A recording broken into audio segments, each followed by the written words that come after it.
మనం ఈ చెట్టు సొరంగంలోకి వెళ్ళగలిగితేనే వశీకరణను అంతం చేయడానికి కావలసిన అవకాశం ఏదైనా దొరుకుతుంది. మొదట్నుంచి నాకు దీని మీదే అనుమానంగా ఉంది. కానీ మనం దగ్గరికి వెళ్తే మనల్ని తనలోకి లాగేసుకుంటుంది. అయినా సరే ఈరోజు నిర్ణయించుకున్నాం కాబట్టి ధైర్యంగా వెళ్దాం.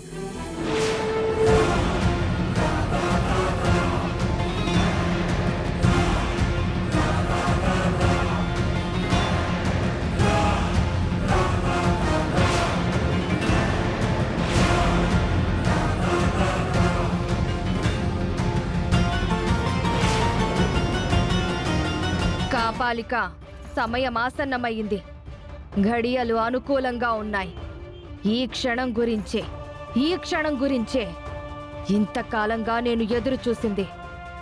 అవని ప్రయత్నాలు, దీక్షలు నాకు అడ్డురావు, విఘ్నము కావు. తిప్పి కొడతాను. ముక్కు పుడకను దక్కించుకోబోయే అదృష్ట జాతకురాలు ఈ అక్షయ. ఈ అక్షయ్తోనే ముక్కు పుడకను సాధించుకుంటాను. ఆ తర్వాత అక్షయ్ను అంతం చేసి నా పూర్వపు మాంత్రిక రూపాన్ని పొందుతాను.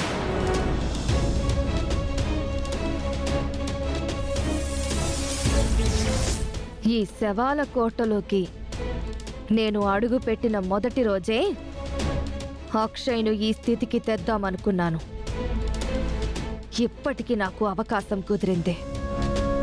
నీ మరణం, నా పాత రూప జననం మరి కాసేపట్లో జరగబోతున్నాయి.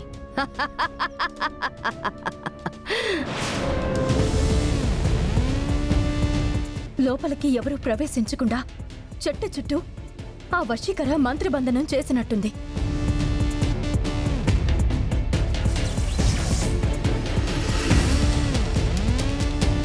అవునవని, నువ్వు చెప్పిందే నిజమై ఉంటుంది. అక్కడ శవాల కోట లోపలికి ఎవ్వరూ ప్రవేశించడానికి వీలు లేకుండా దారులను ఎలా మూసివేసిందో, ఈ చెడల మరి స్వరంగంలోకి వెళ్లకుండా ఆ విధంగా బంధనం వేసినట్టుంది.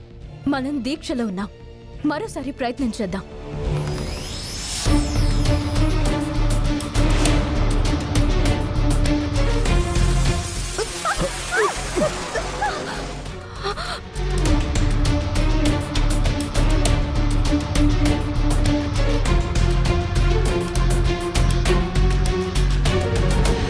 అవని,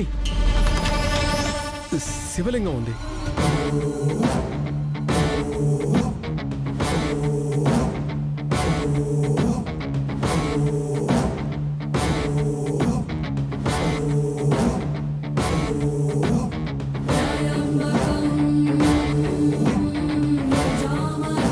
అవని, ఈ ప్రదేశంలో శివలింగం ఉండడం ఏంటి? ముక్కంటి వాడు లేని చోటు ఎక్కడుంటుంది? ఇప్పుడు మనం ఏం చేయాలో నాకు బోధపడింది.